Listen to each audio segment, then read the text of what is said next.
I think I always wanted to sing. Like, I've always loved singing. I've always loved kind of like just playing around with like my voice, and I remember discovering certain singers, like discovering Judy Garland and Sammy Davis Jr. and like all of like the great singers, and I used to just sit in my room for hours and like sing those songs. I would sing those songs like just for myself, because it just felt really therapeutic. So for me, it was just always something that I used to express myself.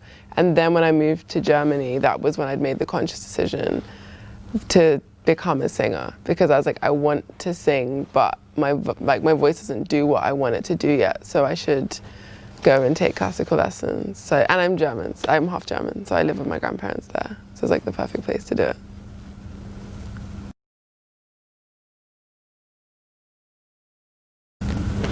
It was really, I mean, it's a really lovely experience. Like, the brand is lovely, they're lovely.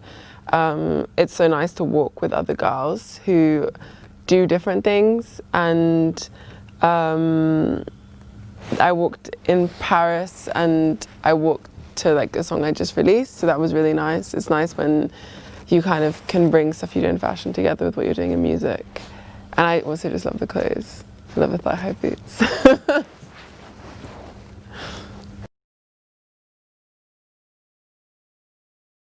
I think my style is kind of mishmash. I feel like when you grow up in London, you just kind of take in so much stuff, and I always used to like watch movies, and I'd watch a movie and then for like the next week, I remember watching like Hitchcock movies, and then for the next week I just wanted to wear like a pencil skirt and like a twin set and like dress like an Edith Head like costume.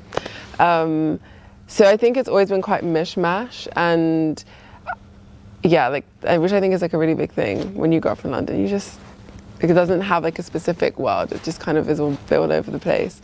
And I love Asai. I love Asai. I love kind of like Charlotte Knowles. I love, it's just so many. A lot of my friends who are at CSM, like, I love what they're doing and what they will do. There's somebody else recently that I can't think of right now, but there's just so many. There's too many. It's like too many to even list.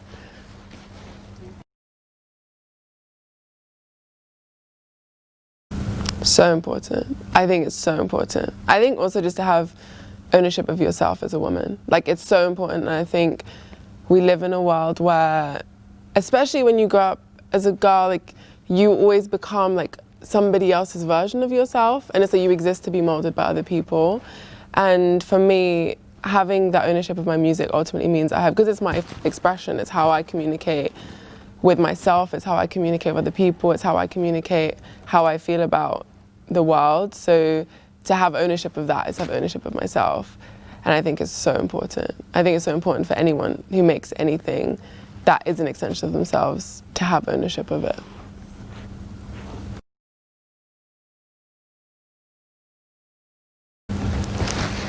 I think probably all the music that I'm working on. I've been in the studio for like the end part of this year, just finishing music and writing new music, and that's kind of really, yeah, that's what I'm really fixating on at the moment. Yeah.